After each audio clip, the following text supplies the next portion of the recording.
To carboxylic acid and derivatives, okay, we have learned about, okay, methanoic acid, okay, can be oxidized. So previously, when we have learned about alcohol, we have learned that primary alcohol, secondary alcohol, they can be oxidized. Like primary alcohol, they can be oxidized to become aldehyde. Then after aldehyde, they are going to be oxidized to become carboxylic acid. Okay, and then secondary alcohol, they can actually oxidize to become ketone, and tertiary alcohol cannot be oxidized.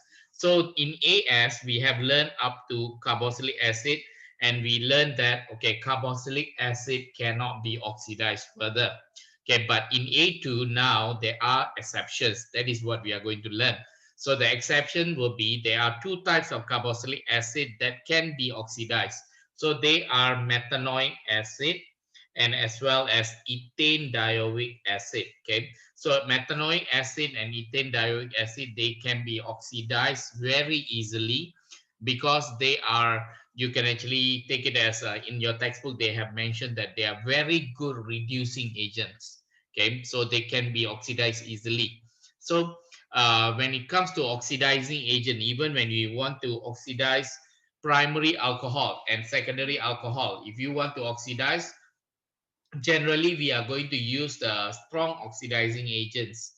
Okay, the strong oxidizing agents that we use will be the potassium manganate acidified and potassium dichromate acidified.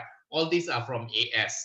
Okay, but for methanoic acid being a very strong reducing agent, you do not need only I think the strong acidified potassium manganate or acidified potassium dichromate. Even the very weak oxidizing agents such as Fehling solution or Tolan, okay, they can also give you the positive reaction.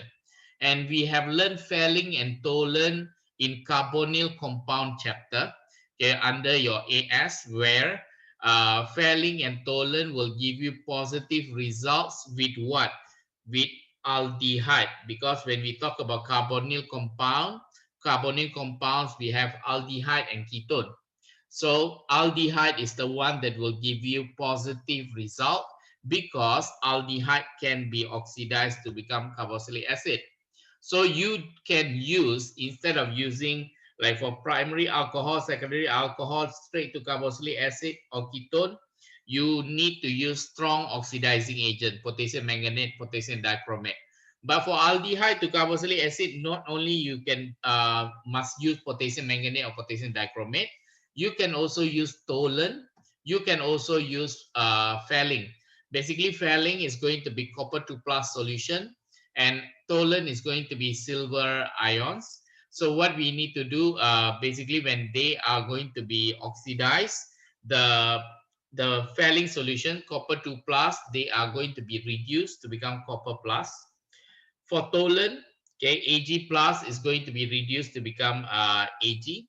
So this is going to be what is going to happen, okay, when it comes to methanoic acid. Okay, methanoic acid can be oxidized. It's very different compared to the one that we have learned earlier. Okay, the methanoic acid can be oxidized not only by strong oxidizing agents, but they can be oxidized by very weak oxidizing agents as well. So this weak oxidizing, sorry guys, I got disconnected. Just wait for a while, yeah.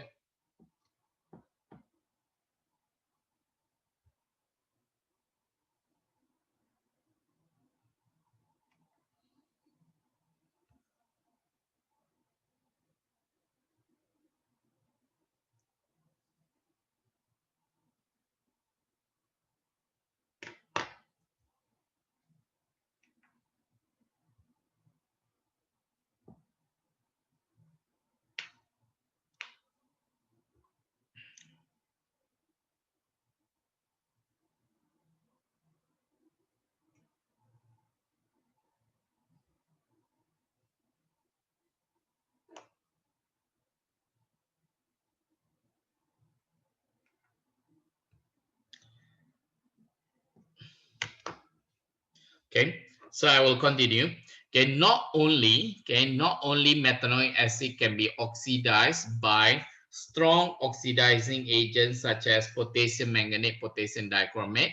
They can be oxidized by weak oxidizing agents, which is going to be Fehling's and Tollens region. So for Fehling, okay, the color, okay, there will be color changes.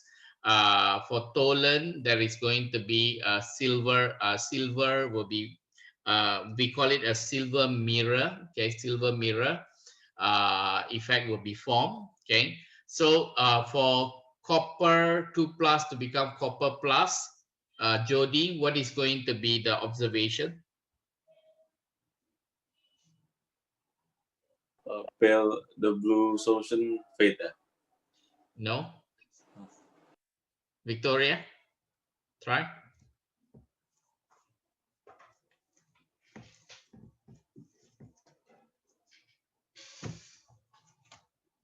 Look under carbonyl compound.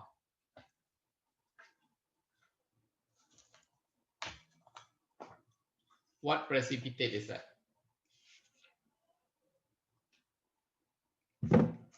Clear blue swelling solution turn into opaque red or orange precipitate. Okay, so it's going to be, we are talking about orange precipitate.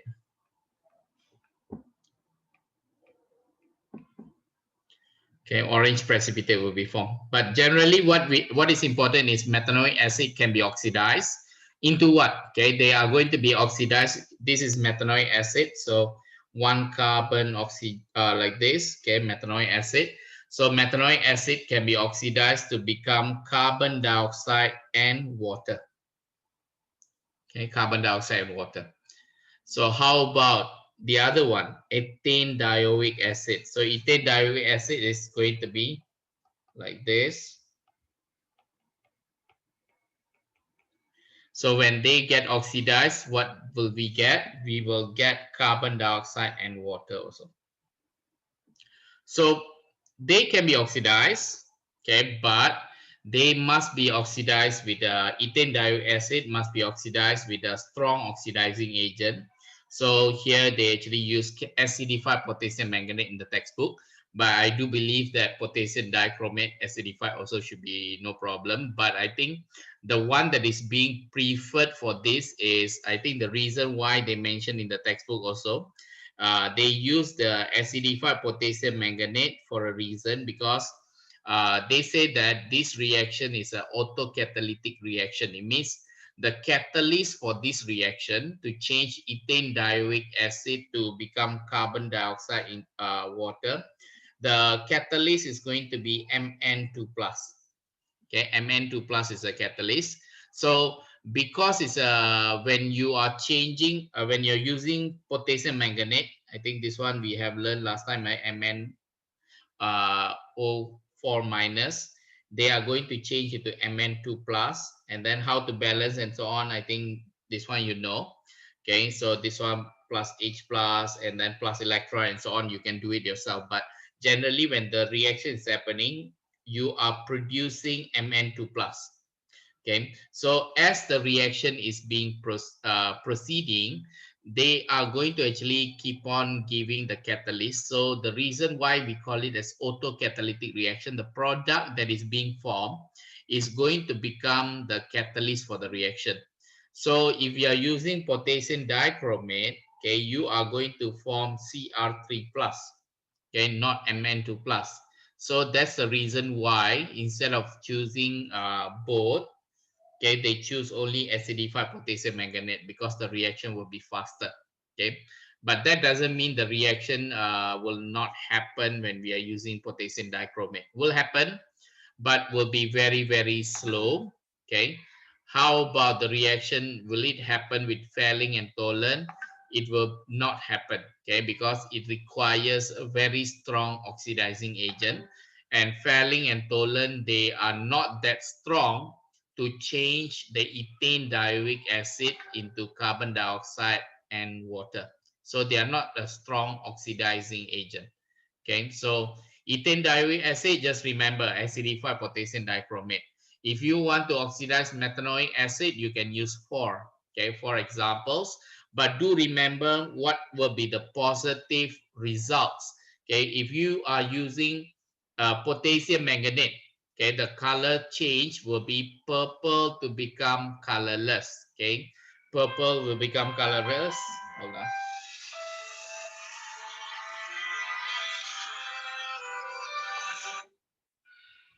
Okay, the purple will become colorless. That's going to be the observation for potassium manganate.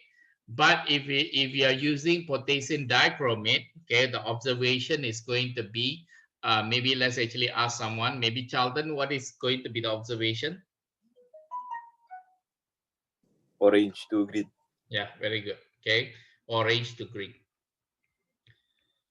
So let's actually move on. Okay, so this part is the first part. Okay, carboxylic acid and derivative.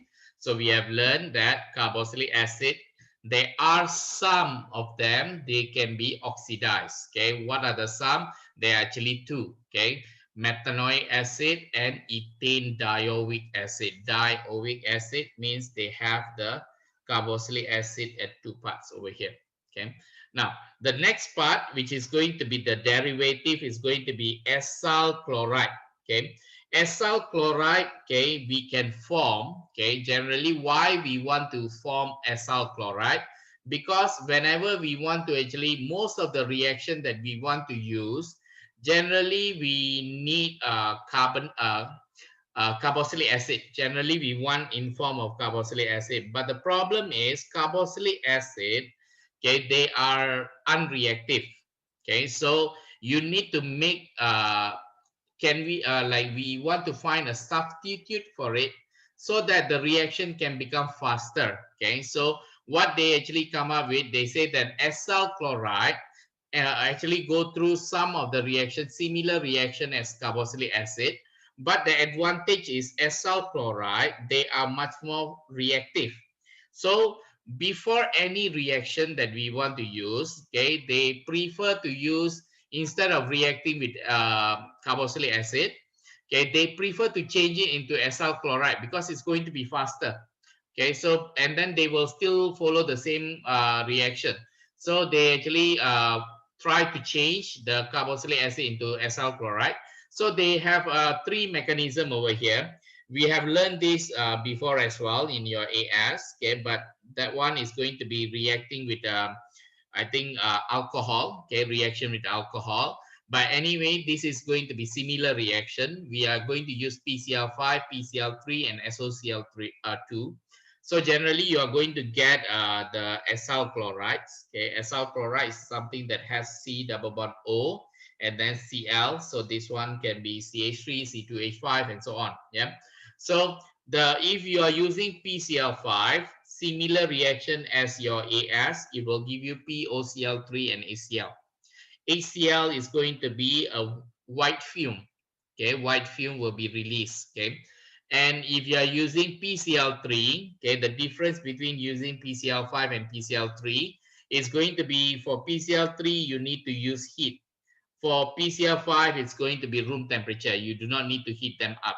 Okay, so for PCl3 you need to heat them. Okay, and then the product that you are going to get, you are going to get H3PO3. You are not going to get POCl3 and ACl. Okay, so you are going to get H3PO3, and then you need to actually balance the thing by putting 3 and 3 over there. So equations you need to know. Okay, equations you need to know. And another one way, if you want to change any carboxylic acid into acyl chloride, is going to be by adding with SOCl2. You are going to get acyl chloride. The difference here is you are going to get two types of gas. One is going to be a white fume, which is going to be ACl, and then there is going to be also an acidic gas, also similar to ACl, which is going to be SO2. So you are going to get additional stuff over here, two gas being formed. So these are the ways to change them into acyl chloride.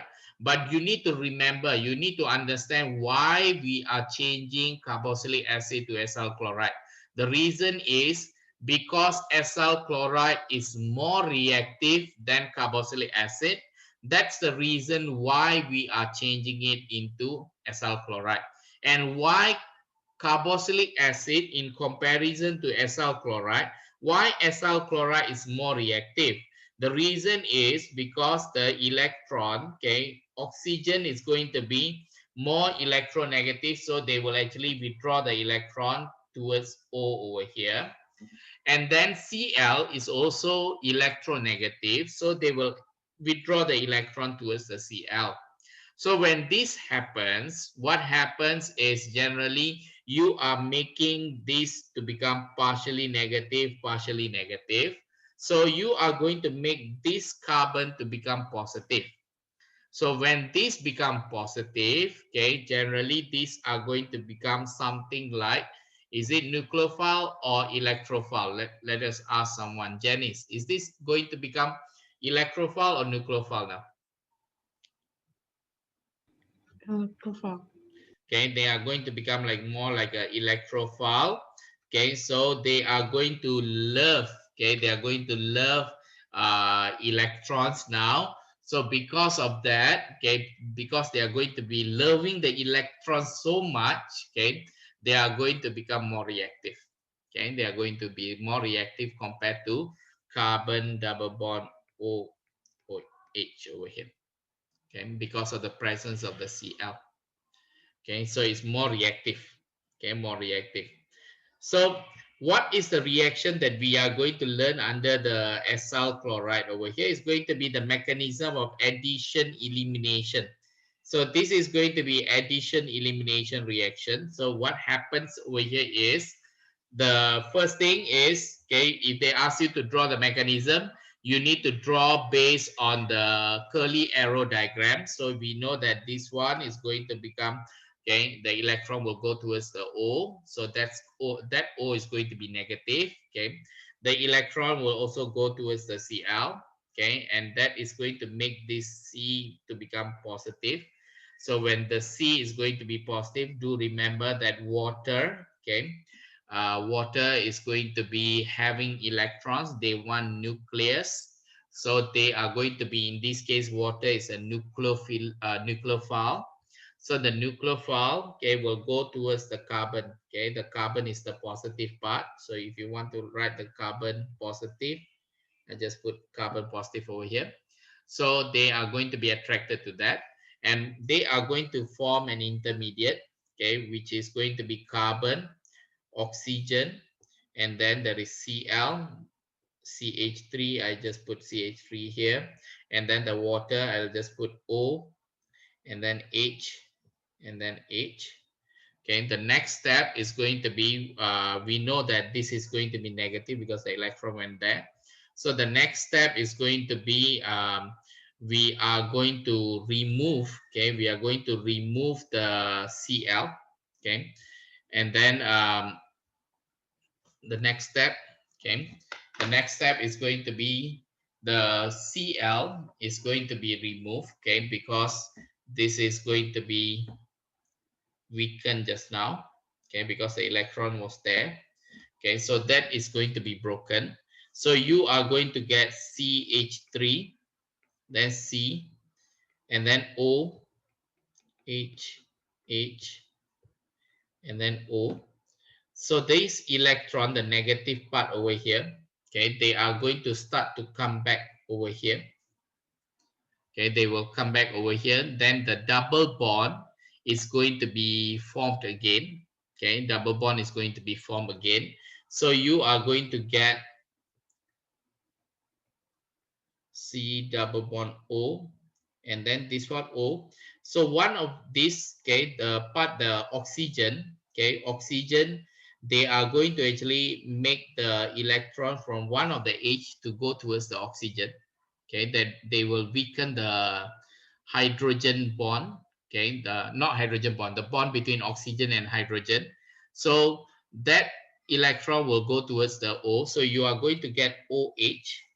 Okay, so the H plus, so if I indicate over here using red pen, this will go off. Okay, this will go off. This will also go off. Okay, so you are going to get plus HCl. So of course, I think in the textbook, they actually write it in two steps, but I'm writing it in 3 steps. Okay, but doesn't matter. Okay, So in this case, if you want to write it in only one step, two steps, you can actually make what you can do is, after you do this, you can just combine this one. You just combine, put it here, and then you can combine this one, put it here. So you can skip this step. So generally, this is actually in your textbook. They have mentioned about this step,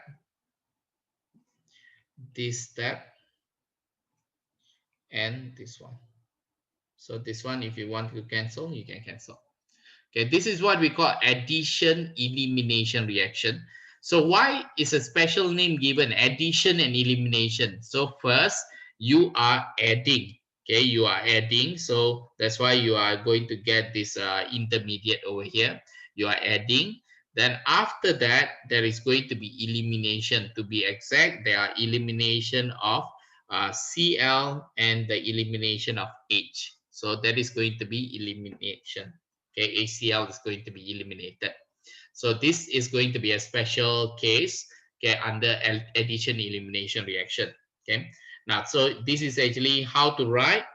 Okay, whenever they actually mention about, okay, if you have, okay, if you have for example, acyl chloride, okay, acyl chloride reacting with water, how do you write? Okay, but do remember, it's not only with water. Okay, I told you there are 4 things that they can react. Okay, this one, go and look at your notes. Okay, it can also react with ammonia, NH3. It can react with water. Okay, it can react. Okay, another 2 I forgot, but you can refer to my note. Yeah, so here, okay, I want to actually show you, okay, the summary of it. Okay, if you have the reaction, okay, these are acyl chlorides. Okay, acyl chloride, and these are acyl chloride, and this is going to be carboxylic acid, ethanoic acid, and you have ethanoic acid. And I'm actually just putting like additional stuff, like for example, alcohol. So do remember that one of the reaction is going to be alcohol. So I just ethanol. I just want to check over here. Lavi, do you think ethanol will react with acyl chloride? I think can. Yeah. Whenever you have acyl chloride, you think back about carboxylic acid. Okay, so you think about carboxylic acid. Can carboxylic acid react with ethanol?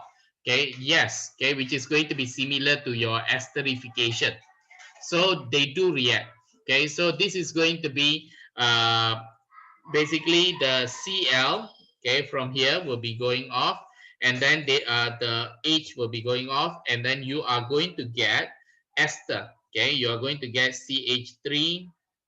C double bond O, and then O C2H5.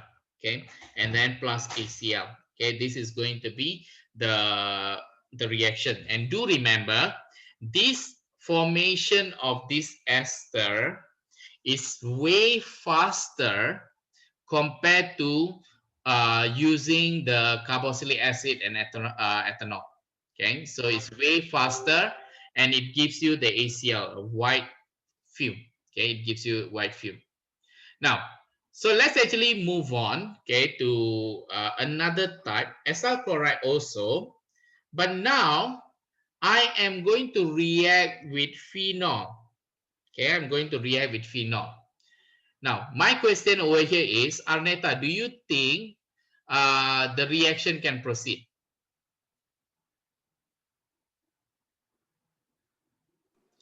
Which one, sir? Okay, this is the first one, right? So the first one, there is a reaction. Okay, there is a reaction. Okay, there's a reaction, and then what they are going to give, I already wrote. My question over here is reaction 2 possible? No. Why no? Phenol, right, sir? Phenol can. Yeah, phenol, yeah, do remember. Okay, similar, okay, phenol is also alcohol. Okay, phenol is also alcohol. We know that phenol is slightly acidic, okay, but it's still alcohol.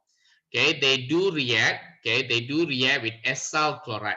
Okay, but because the phenol, the OH, because the electrons, okay, they are going to be entering the pi bond or the entering the ring of the electrons, okay, the delocalized electrons inside the benzene ring, they are going to be slightly less reactive.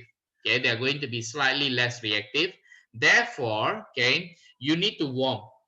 Okay, you need to warm. For this one, for equation number one, do remember just now, if you're using acid, carboxylic acid and alcohol, you need to actually reflux. Okay, reflux, heated under reflux. But in this situation, equation number one, it happens at room temperature. It's very special. Why? Because acyl chloride is going to be very reactive. So it happens at room temperature. But when it comes to phenol, okay, phenol, because they are going to become less reactive, you need to actually warm them. Okay, you need to warm them. But what is going to be the product? The product is going to be something similar like this now. H and Cl will go off. So you have HCl. So you have CH3, C double bond O, and then bonded to O, and then this one bonded to like this. You will get this. Okay, this is going to be also going to be ester. So the reaction can happen. Now, equation number 3. Shane, do you think that this reaction going to happen? Don't know Shane is still there or not. Huh? Shane, do you think number 3, equation number 3 is going to happen? Is it alcohol? That one. Which one? This is phenol. No. This Number one three. is carboxylic acid. Do remember, Oh, carboxylic acid, they are unreactive. Phenol, they are unreactive. The reaction do happen to a certain extent, okay, but it is totally unreactive. So generally we say the reaction doesn't proceed. Okay, phenol and carboxylic acid, there is no reaction. But of course, equation number 4 definitely will happen. I think most of our discussion was based on this. Carboxylic acid do react with alcohol. Okay, so this is going to be carboxylic acid. Okay, the H will come from here, the OH will come from here. So you are going to get CH3, C double bond O, and then OC2H5. Okay, plus H2O. But the difference over here is you need to heat under reflux. Under reflux, and you need concentrated H2SO4. Is that clear, guys? This is combining what you have learned and also the summary that I took, okay, for this chapter. Okay, very, very important. What if you, let's say, too many things to remember, you want to remember one thing? Yeah, what is the one thing you can remember now? Okay, do remember carboxylic acid do not react with phenol. Okay, if there is, let's say, too many things for you to remember, okay, if you feel like that, then for today, I think there is one thing that you need to remember: carboxylic acid do not react with phenol. This is what I want you to learn. Yeah, so they do not react with phenol. Okay, but okay, if you are reacting with phenol and then acyl chloride, okay, you must be warmed. Okay, but if you're having acyl chloride and reacting with ethanol or something like that, then it's going to be room temperature. Very, very important. Similar reaction, okay, if you are using acyl chloride, okay, so you see here, acyl chloride can react with alcohol, okay, acyl chloride can react with water, okay, so the another one is acyl chloride can also react with ammonia, and acyl chloride can also react with the amine over here. Okay, this is called amine. Okay, so how to react? Basically similar. Okay, if NH2, I can write CH3 and H and H. Okay, the Cl from here, they will join with the H over here. Okay, they are going to give you plus HCl.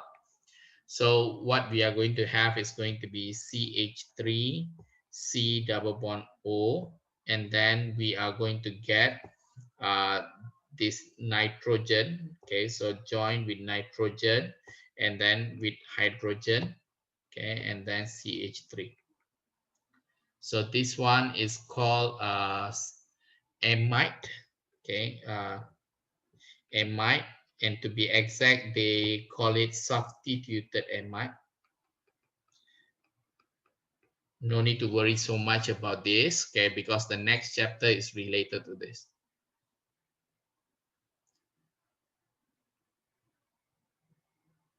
So when I mentioned about what I forgot just now, okay, do remember acyl chloride. Okay, acyl chloride, they do react with the following. Okay, they react with water.